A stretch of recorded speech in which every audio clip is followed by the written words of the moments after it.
This is the world of company secretaries. On this channel, you can watch interviews with company secretaries across the world.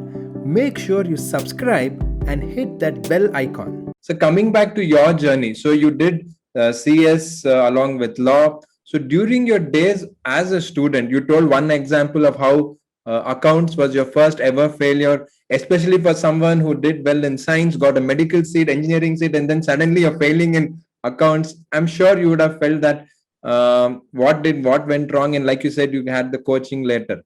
So can you tell us one or two instances of the challenges which you faced as a student and how you overcame that? In fact, I must say, when I failed, it was a real shock. For the first time I failed in life. But I had to reconcile quickly. One good thing was I could reconcile quickly, decided the future course of action, and approached Mr. Mahadevan for his coaching on the account side. And of course, I used to work hard. So, of course, it becomes easy for you to work when you have a person to guide you. So that's where hard working is important, but you must also know the direction in which you work. So hard working coupled with the right guidance, hard work on the right direction makes a huge difference. In fact, I ensured that I cleared the exams. And the only thing that probably I had to balance was my law exams and the CS exam. For the most part, they used to happen almost simultaneously. I still remember, in fact, a group of 5 friends of mine in the first year of LLB decided that we would all take up CS foundation course.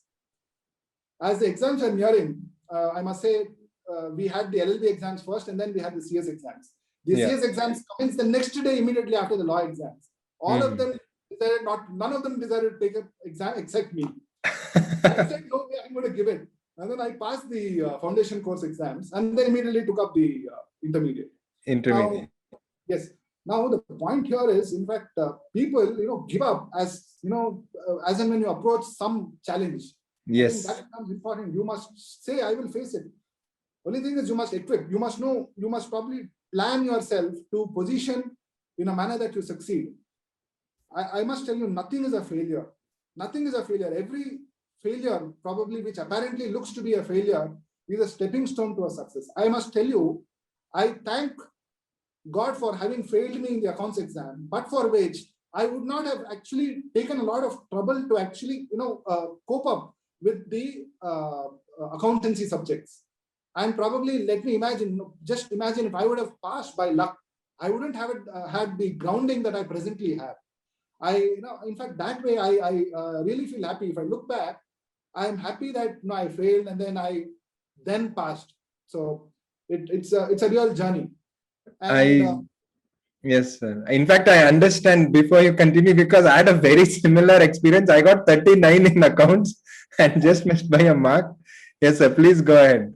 And the worst part was I couldn't believe that a person could fail by 2 marks and 1 mark. Yeah.